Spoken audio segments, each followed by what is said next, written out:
Hey, Deadheads. Welcome to Dead Authors Club, where we resurrect the classics and bury the complexity. We're your club presidents, Andrew Jackson and Lyndon B. Johnson. Get started. Oh, no. Welcome. I always Welcome. feel... Why is it uploading? Video recording. Welcome. I always feel weird saying welcome back when it's like the beginning of the episode. Yeah. I don't know. But anyway, It's okay. we are in episode 5. Is that real? 4. No, we're in 5. We're in Wuthering episode Heights. 5. And we're talking about...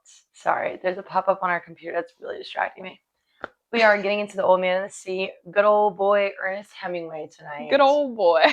Our good old boy Ernest. Ernie Hemingway.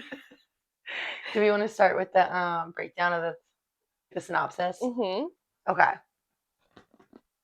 We can pass it back and forth. We can pass the baton to one another. Yeah. So the story starts off pretty slow, I'm not going to lie. Our story starts with a very old man named Santiago and his apprentice, who I don't know his name, but I always want to call him Melatonin when I read it.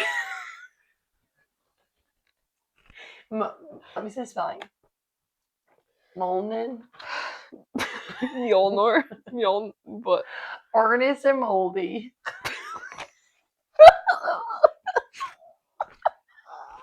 Moldy Ernie.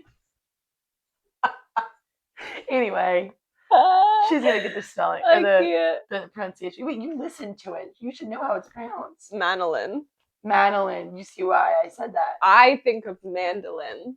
So we got Ernie and Melatonin. Anyway, It's Manolin. Madeline? No, It's Manolin. Can I look? Manolin. It might be Manolin. Let's call him Mano. Oh, Mano. So we got Ernie and Mano.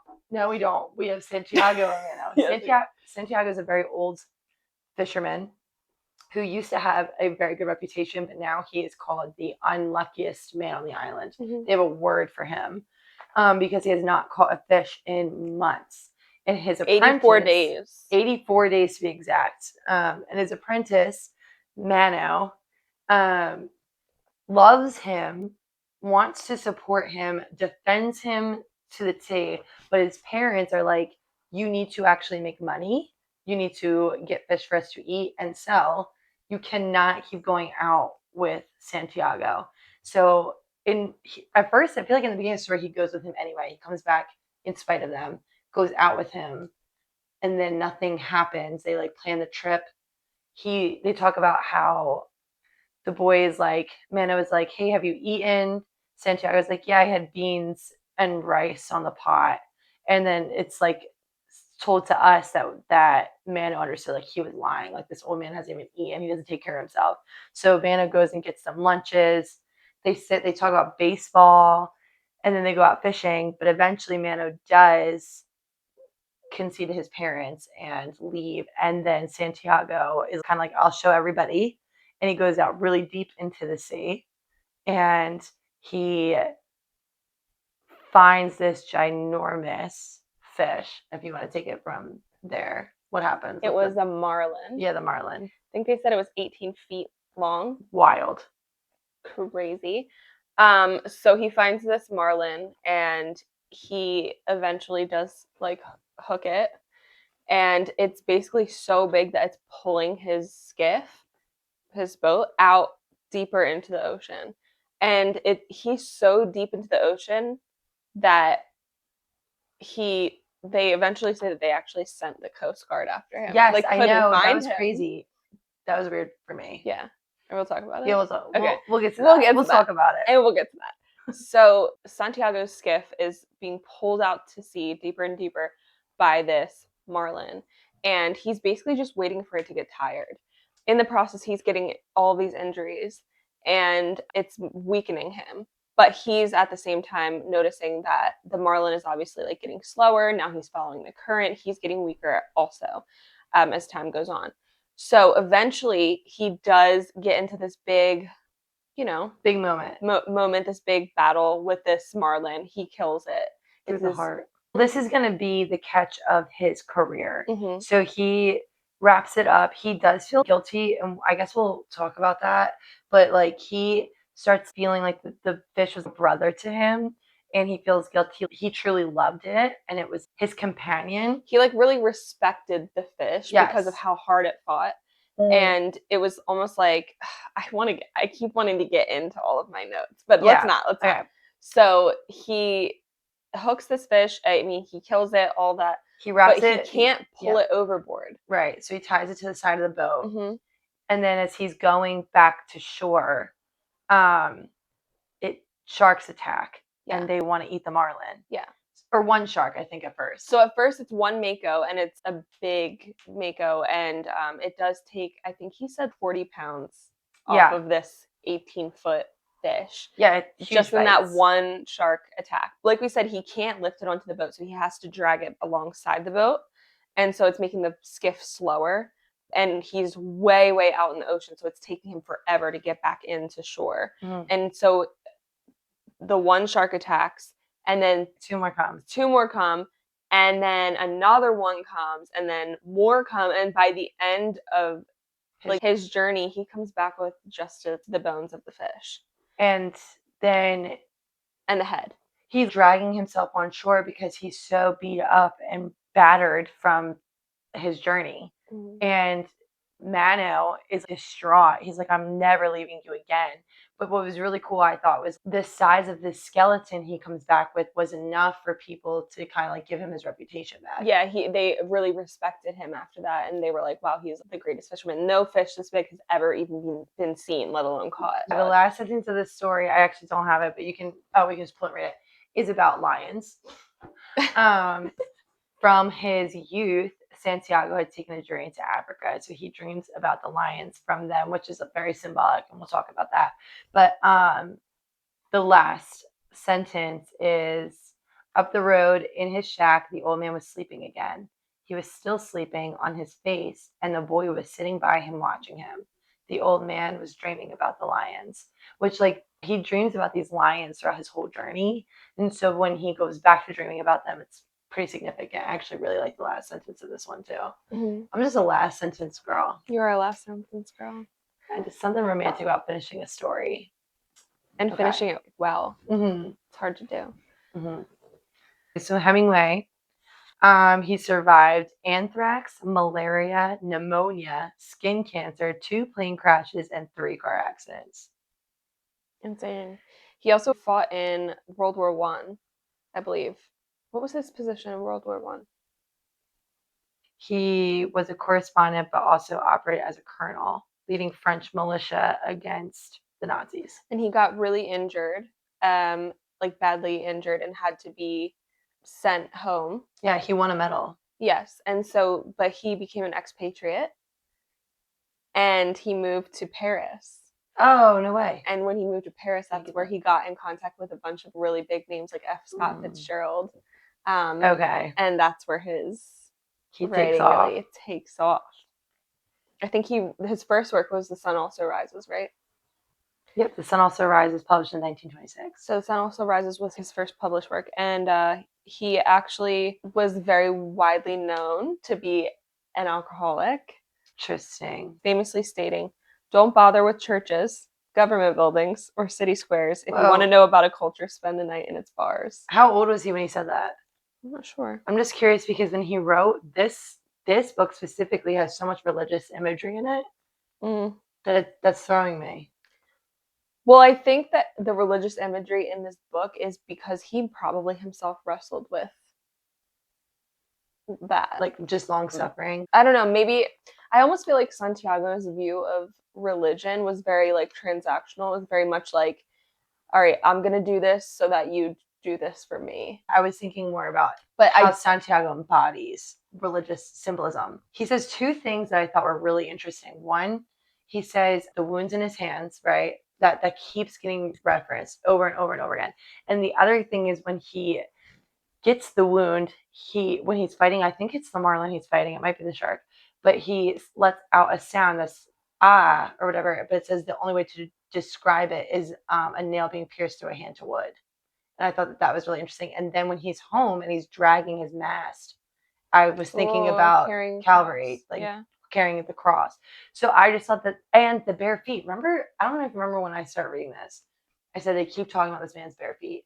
Anytime he's there, it's like, and his feet, his bare feet, his bare feet, his bare feet. And I was like, again, with me, when there's repetition like that, I'm like, what is it symbolic of? So I looked it up and I found two things. And one was an image, a Christ-like image.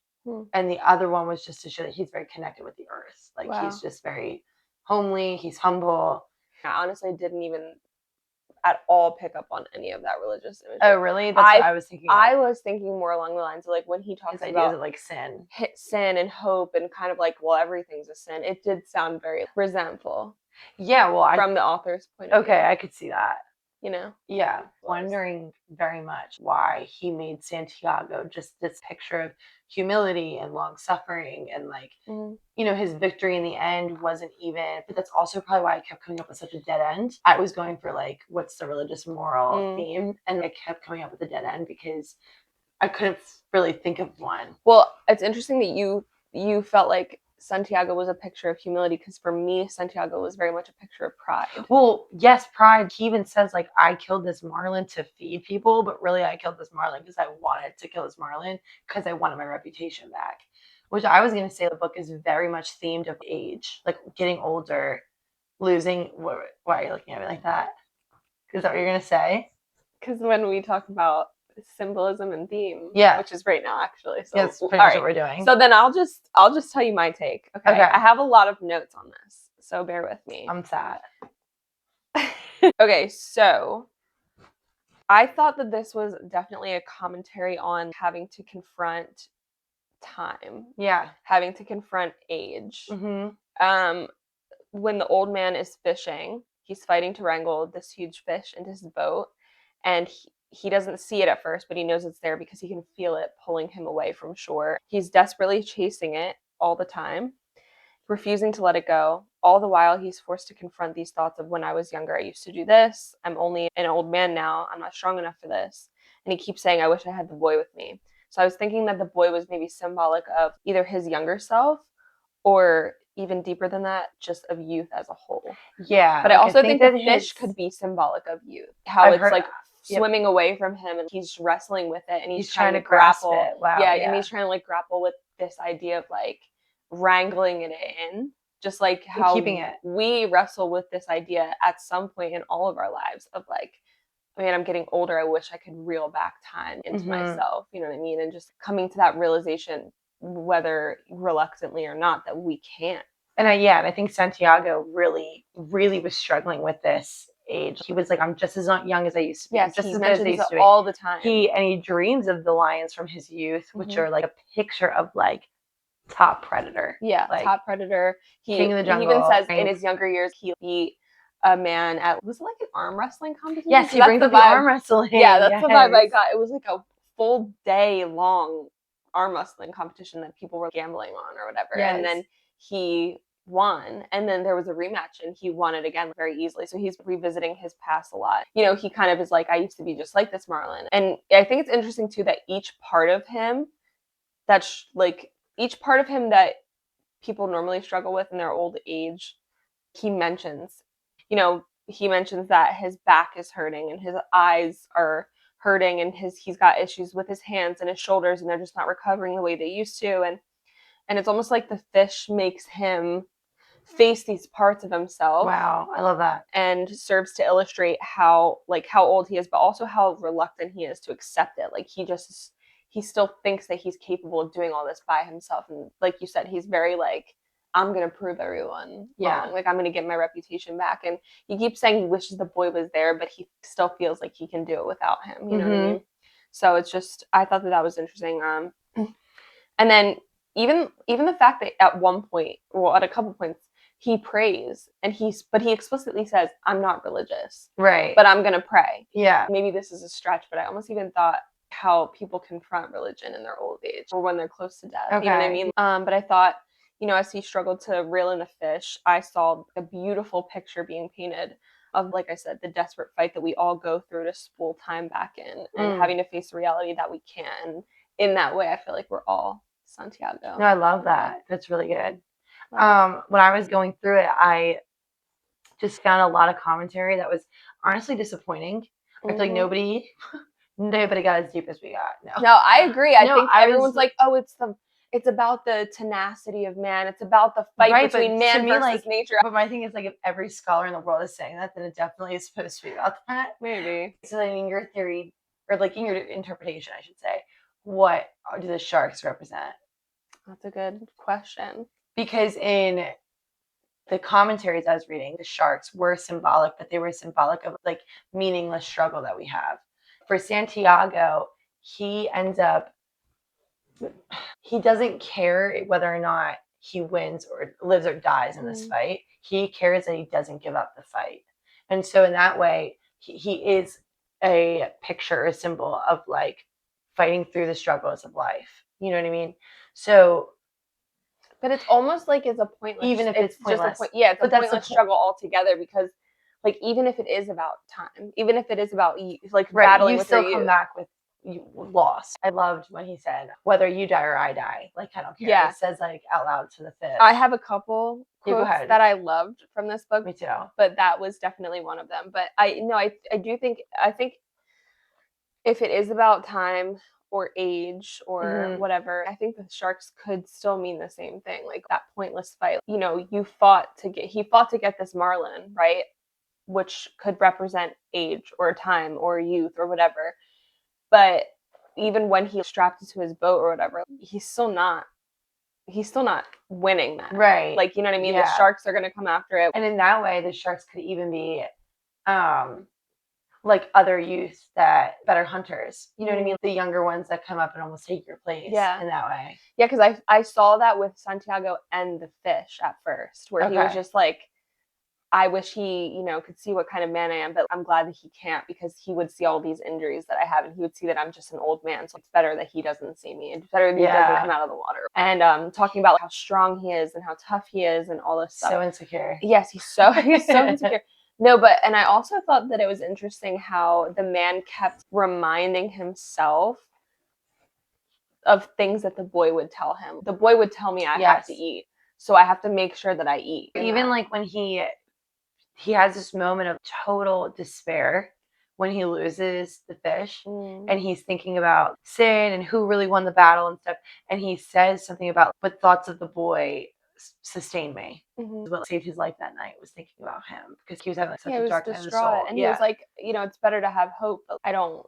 And is that a sin? And everything can be a sin and blah, blah, blah. He goes on this whole tangent. But I think that, like, well, I liked his sin rant though. And he was like, I did too. I killed the fish for people. No, I didn't. I killed it for pride. So was it a sin that I killed it because I wanted to kill it? But then at the same time, I loved it. So is it a sin that I killed what I loved because I don't feel guilty or like I sinned when I killed the shark? Does that make it even more of a sin? Right. Yeah. Yep. But I would love to hear your thoughts on Mano's symbolism, because, like I said, there's that point where the old man is I really like teaching himself, well, you know, I have to eat this tuna, even though I don't want to, because I have to get my strength back, because this is what the boy would tell me to do if he was here. And I wish the boy was here, because he was thinking of the boy. I don't know. Well, I think Mano, for me, I read this very culturally, you know? So for me, he was, I love that you're just calling him Mano, by the way. Mano, that's his name. We just nickname everybody. Anyway. Love a nickname. For me, I think that he was just someone that had a good heart, but had to follow society anyway. Like, at the end of the day, when it comes to survival, I have to do what I have to do, the way my family has to do it. And he feels guilty for it in the end because he has a good heart. But at the end of the day, we always say it's like a product of his environment, you know? So at the end of the day, he had to follow. I don't know. I love characters like that you can tell want to push back, but they're so affected by their surroundings that they don't and won't. And that's just like what he reminded me of, was just someone that follows societal norms, even though they really don't want to or believe in it. So that's like, he really loves and cares about this old man, and he wants to take care of him. He wants to make sure that he, you know, is fed, and he wants to make sure he wants to take care of him. But he also, I feel like he knows that the old man is prideful in the way that he kind of convinces him at the end to let him go with him. Like, I have so much to learn from you. Oh, You know what I that's mean? Like, interesting. Yeah. take me with you. You still have so much to teach me, and I have so much to learn from you. But But really, like it's his because he safety. saw the blood on his hands, and he was like, he cannot be doing this to himself. Like, Yes. you know, That's so good. I love that thought of him. He's just, I love the thought of how much they love each other and how much they want each other to like succeed. It's almost like they feel like they're a part of each other. I felt that way reading it. Yeah, no, I was felt like, like they either- were. I felt like he was an extension of the old man. Yes, I yes. fully felt like that. I think that the old man looks at him like that's his younger self. And when he goes away too, that's his youth going from him. Yeah. You know what I mean? That's why I think it's really a commentary on age, on time slipping away from us, and like, you know, we wrestle with it so or not much. even like, I wouldn't even call it like commentary, but I would call it like maybe a parable about like the things that you cannot control. Yeah. You know what I mean?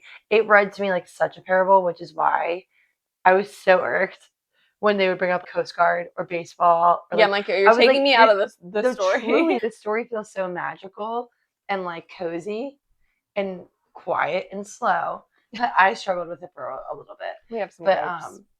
We have some gripes with the.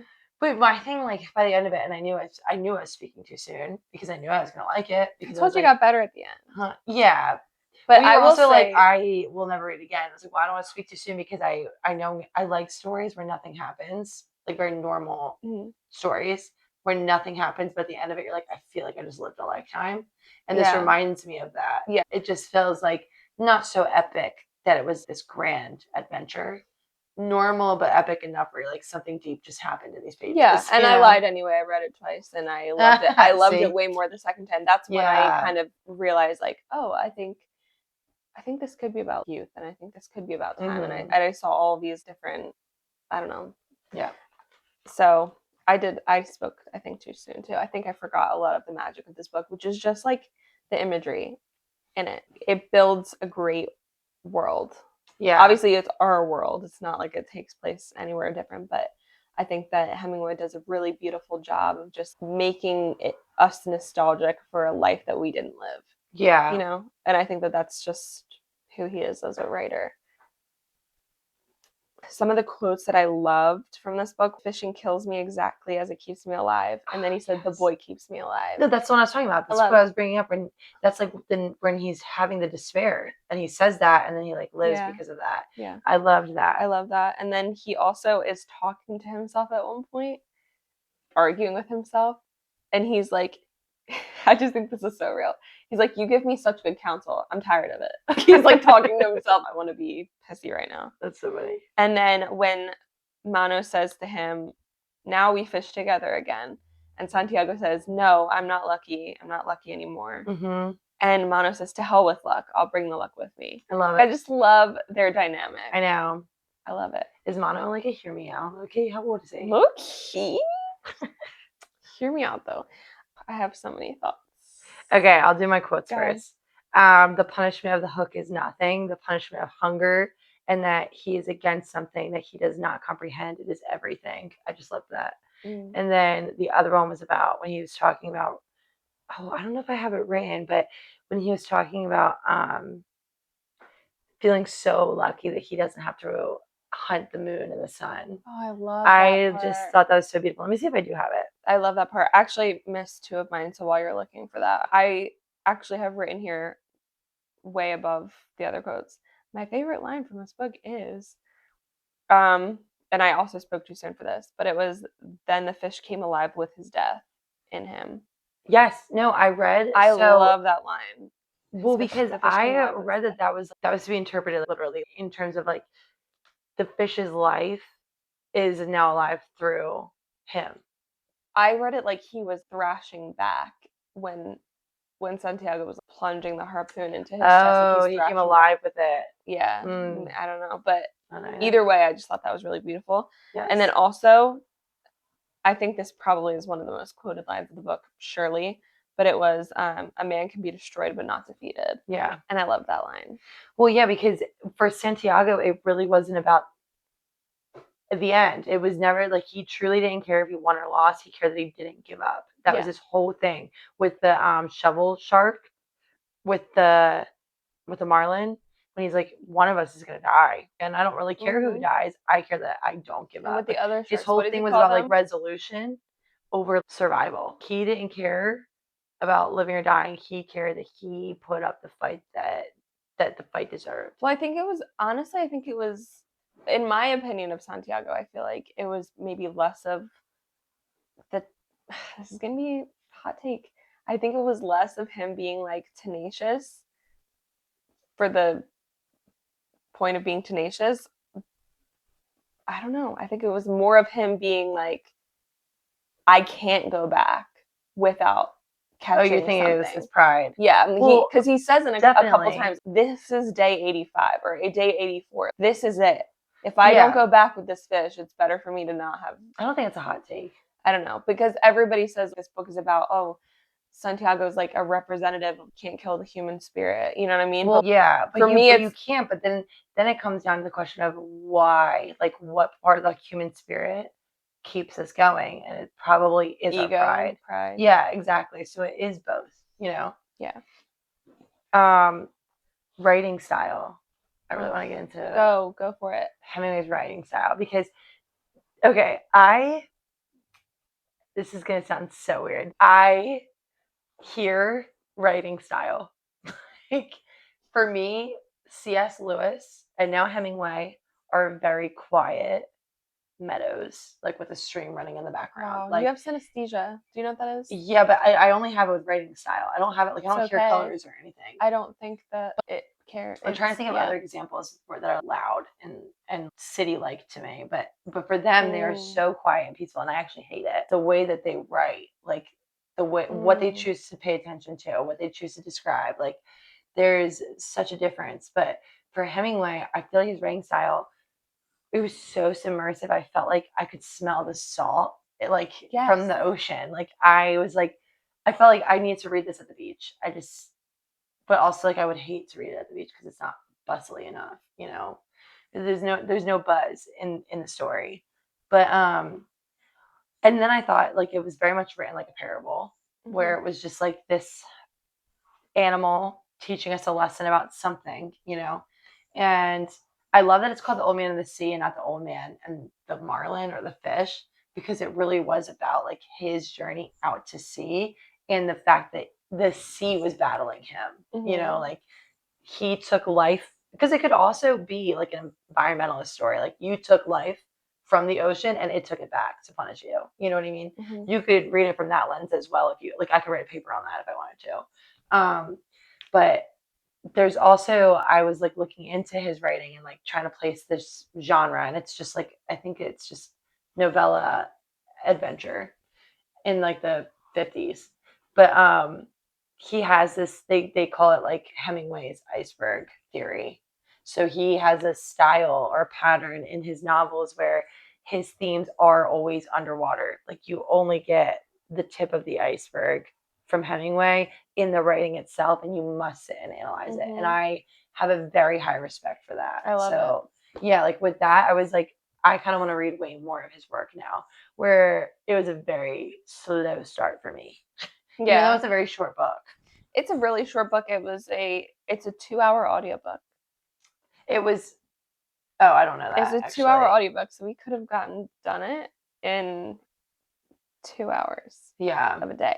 And more than that if you speed it up on YouTube or whatever. You look like you're so excited about that news.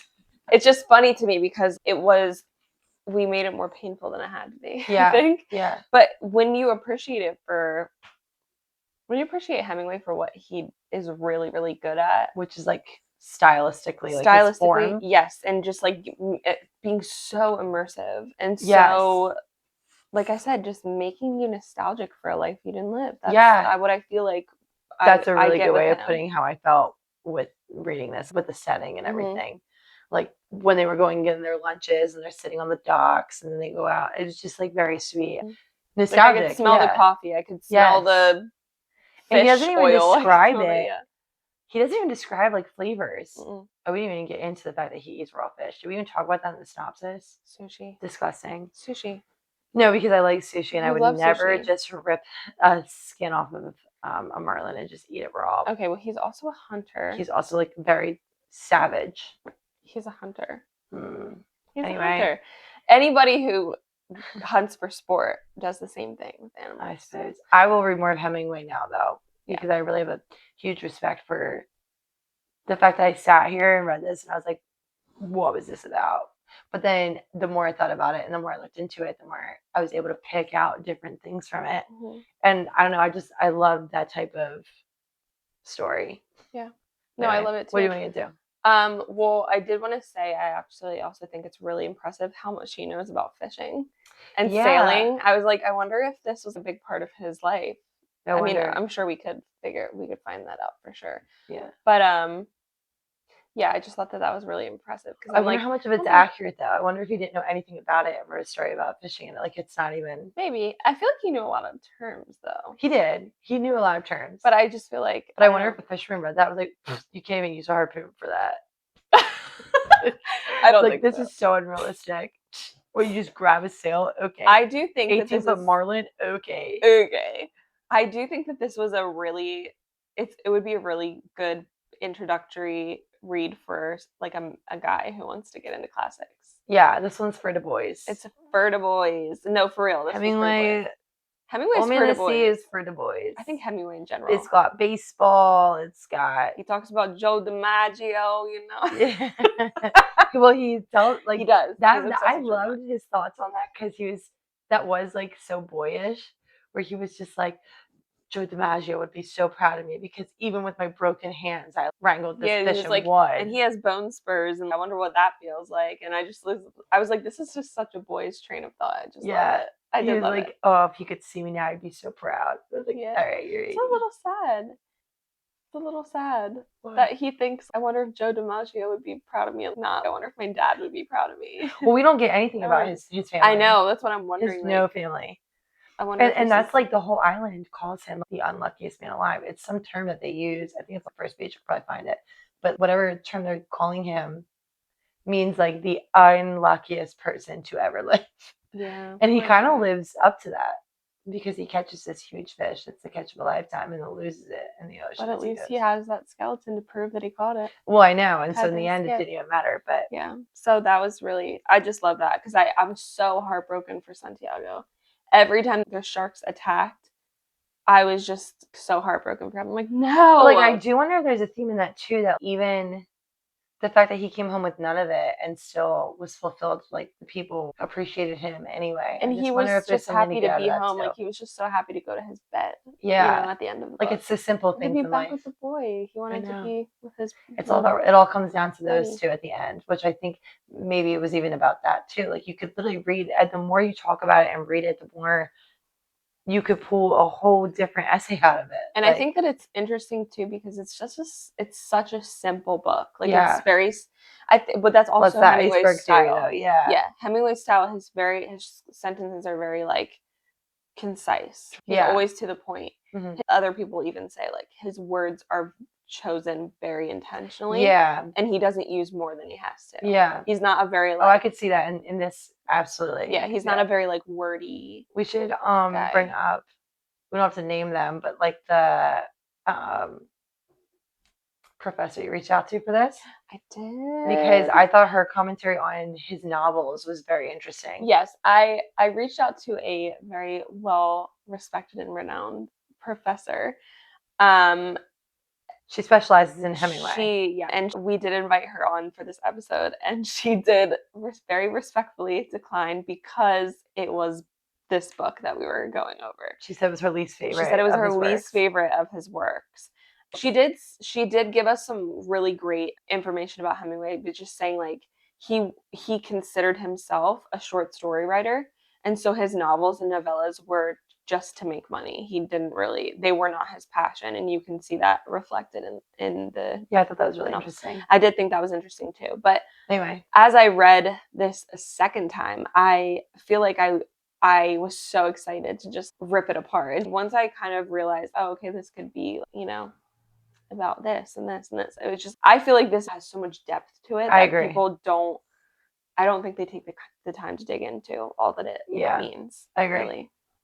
Even though it's considered a classic, which means they have, but It's I considered a just didn't classic like because what we found about it was just disappointing. I was like, Yeah. I feel like there's so much more you can interpret through this, and maybe we're just wrong because we're just straight up interpreting based off vibes. But instead of like what the scholars are saying, but the scholars, I was like disappointed in what they had to say. I was like, I feel like it could be so much more than that. yeah, I know that they're the scholars and everything, but I disagree. Disagree. What else did you have? Well, I did. Crap, Because I was gonna do. Oh, I was gonna say this book is considered a classic because it's so simple. Yes, that's and the actually. sentences Yep, are so I was gonna say that. That's like and got it on the concise, list. and also because Hemingway was already an established author when this True. book came out, True. which made it a classic because he's a author of classics, and Yeah. he is. And I will say, Ernest Hemingway, he's a famed writer for a reason. Yeah. He's an incredible author, but like this book. And the fact that somebody who's such an enthusiast of his works and has written her own works about his works Yeah. said, this is my least favorite. This is not a reflection of his creative genius. It just almost makes you want to dive into him and Oh my his gosh, works yeah, even more. 'Cause you're like, definitely. if this is the worst that it's gonna get, like, oh my gosh, it's probably. And I really did. I feel like this book was so much better than I thought it was gonna be. Because when I was like halfway through reading it, I was like, there's no way I'm finishing this. Yeah. I almost DNF'd it. The only reason I did it was for this podcast. But then I was glad I didn't. Yeah. Which I knew. I told you I was like, I'm going to eat my words on this. I know I am because I love books like this. I just can't make my brain do it right now. Yes, it's very nostalgic. That's the only way I can describe it. Love it. Do you have anything else? I have a Blame the Author. Okay. Do you have? Well, I was going to do the modern. Go ahead. So I always think about other vibes or like other modern day comparisons. So the modern day comparisons I would give for this are probably really off the wall. But the first one that came to my mind was this book, My Year of Rest and Relaxation. That one's for the girls more so. But that one is about a woman who gets an inheritance from her dead parents, goes and finds an apartment in New York, and just kind of like goes on drugs for a year and just lives unconscious basically for a year. And it's fiction, but it's one of those books where like nothing happens, but she's trying to accomplish something, and by the end she does, but like nothing happens. But then you sit there and you feel like you just like lived a crazy life that you can sit and analyze. It's actually one of my favorite books. But so that one I would give to this, and then also The Life of Pi for just like the religious symbolism, obviously life out on the water, wrestling with these monsters, like this unbelievable story, you know. But those are like the two that kept coming to my mind as I was reading this was My Year of Rest and Relaxation, and The Life of Pi. I keep tripping up my words. Okay. That's good. I actually have never read or seen The Life of Pi, so I definitely need to read it. I think that that's going to be a classic. I think there also is a short film rendition of Really Old Man and the Sea. Oh yes, there is. I saw so that would be cool to watch. I think yes, to just see it cinematically, because I feel like it is written very cinematically. Yeah, no, I agree. It gave me very much like Moby Dick. Moby Dick is that large about a fish, and Hemingway did it in 130 pages. Like, do I really care? I tried. Is Moby this Dick. Moby Dick in 100 pages? I tried to read Moby Dick when I was 18, and I think I got into it. I got into that book, and I didn't even scratch the surface of that book. And then I just bought it, so we will. Fish was just not for me. Oh, we gotta do it though. Yeah, we will. I think I got to page like 300. And I was like, Ahab. I said, I can't do it anymore. I can't do it anymore. Anyway, what's your Blame the Author? Juicy tea time. I think you should go first, because I'm curious to hear yours. No, you go first. Oh, okay. I think I blame the author for glorifying toxic masculinity. Say more. Maybe I'll blame the author's dad for that, because it doesn't seem like it's his fault. But all throughout the book, you see this theme of Santiago says it multiple times. This is what it is to be a man. This is what being a man is all about. Okay, that's fair. And it's like, it's almost like he's trying to illustrate that being a man means being tenacious even if it's to your own demise. And that's not true. It's not innately true.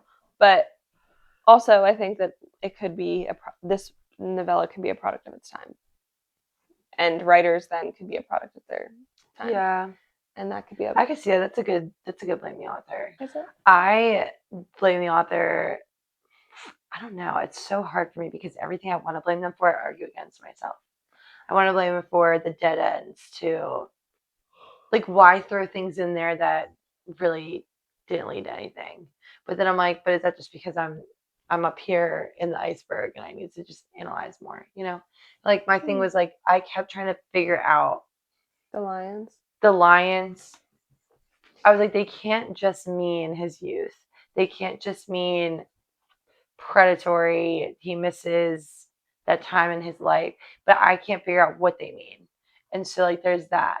There's, we were talking about, like, even the sharks. Like, they can't just mean that life gives you these battles, and as long as you fight through them, you might never walk away with anything, and it might get destroyed, and then you show up, and it's okay because at least you went through it, even if you walk away with nothing.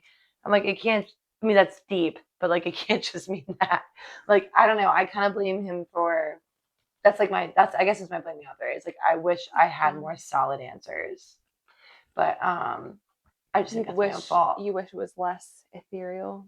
No, that's my thing. That was like, I love that, so I just think I need to sit with it longer. Yeah, maybe your second read you'll discover more about it. Maybe. I think that the lions and the sharks are both predatory animals that are strong predatory animals, and I think that they could represent the same thing. No, Santiago. I don't think they're supposed to represent the same thing. You don't think so? No, because one he misses and dreams about, and it's positive for him, and the other one he detests and wants to stab in the head. Well, I think doesn't feel guilty. Well, I think it's both. I mean, if you think about it as if the predators in this story represent youth, then he can be nostalgic for his youth, but also hate that he's not as young as he used to be, and hate that there's people or things out there that are more youthful and more strong than he is at this point in his life. Right. So I think it could be the two sides of the youth, I guess. One that you're nostalgic and miss for, and then the other one that you hate is leaving or attacking you all the time. Mm-hmm. It could be. I just had another thought about it, and it's gone.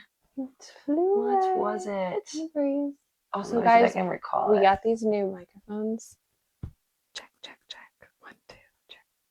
I'm trying to think what I was just going to say about those stinking sharks. I think we already talked about the microphones, but I'm really excited about them, but I'm really also nervous because I think we're going to be a lot louder than we think we are. I think that's a good thing. So not Hemingway, we will resurrect Hemingway again, but we are setting the old man of the sea to rest. Yeah, we're going to really piss Hemingway off because we're going to resurrect him a couple of times. Yeah.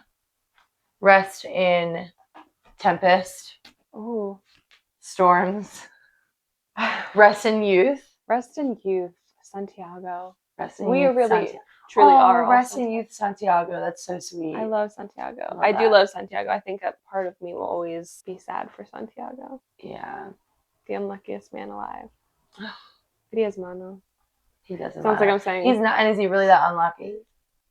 If he has, again, like, I think that the book really is coming out of relationships as well, of like what really matters in life. Your relationship with your son. He's like, I could do this whole thing without you, and then he goes on this boating. And he does the whole thing without him. He does it, but the whole time he's wishing that he was there. I know, that's what I mean. It means nothing until, and when he gets back, that's what means everything to him. And then he dreams about the lions again. At the end. She's really been up about these lions. I got to do a reread. Guys, if you have read this book. Next time we do Hemingway. If you've read this book. What's up with the lions? And you know what's up with the lions, or you have a theory. And what's up with the Jesus imagery? Truly, why are we making him... Okay, now that you've pointed it out. No, because I'm not the only one who says it. It's people, like, I'm going to write the critics gang, because I've been reading a lot of essays about this. There are professionals who bring this up about this story, that there is so much Jesus imagery. And I keep being like, I see it. I totally get it. Because that's why I found it, because I was Googling it. You know, I was like, why is this in here? Or why is this in here? What is the point to it? Because what is it supposed to represent if not just like long suffering? And that could lead to it doesn't always work out or whatever. It sounds bad. I just mean like when you think about suffering, I'm thinking Hemingway's like, who is the biggest sufferer historically that I know Who's the of? biggest sufferer I know? And it would be Jesus. Jesus. It would be. So then maybe that's why he did that. But like, I just don't understand. Like, I don't know. That's where I blame the author. Is like, that's a very loose end to me. Why throw that in there? I don't get it. I can't. I don't think it's keep a hitting loose end. wall. I don't think hitting it's a wall every time I try to figure it out. I don't think anything symbolic can be a loose end. Right. Like it's gonna lead somewhere. It means something. We'll figure it out. Sort of. So I do love this picture of them on this cover. That's why I love this. I bought this book in the first place. Yeah, it's really good. Look at him. It really is giving life a pie. If you know, you know. And I don't know. I'm on the outs. All right, give your eulogy. You summed it up perfectly. Rest in youth, Santiago. Oh yeah, sorry. We're leaving him down there. All And right. Hemingway will resurrect you in another podcast. Who are we resurrecting next? We shall resurrect Hemingway again. However, who are we resurrecting from our grave? We are resurrecting next Edith Wharton. My Wharton, girl. And Marion Mainwaring, who possibly. I think she finished the published manuscript of what we're gonna resurrect Edith Wharton, but we are not doing her most famous yet. We are starting with the Buccaneers because there's of so much me. more. Because of me. Not because of you. Because of me.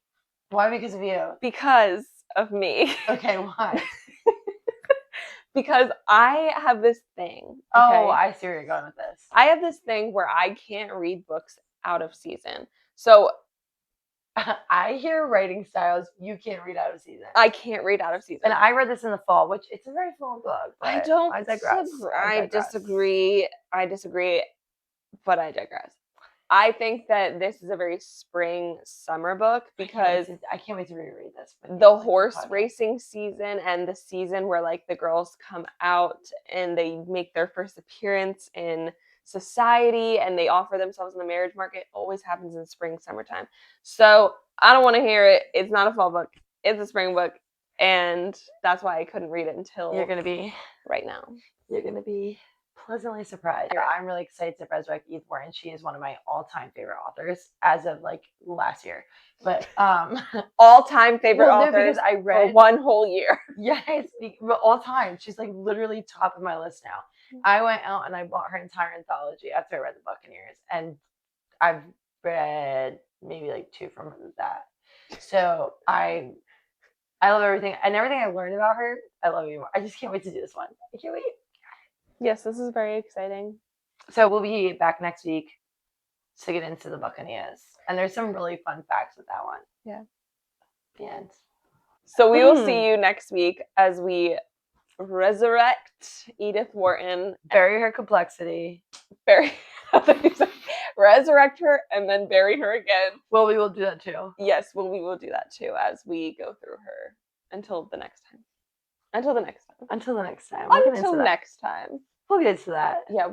We really should change the name of this podcast. I love our name. I'm not changing it for anything. You can fight me. Fight me. Want me to fight her?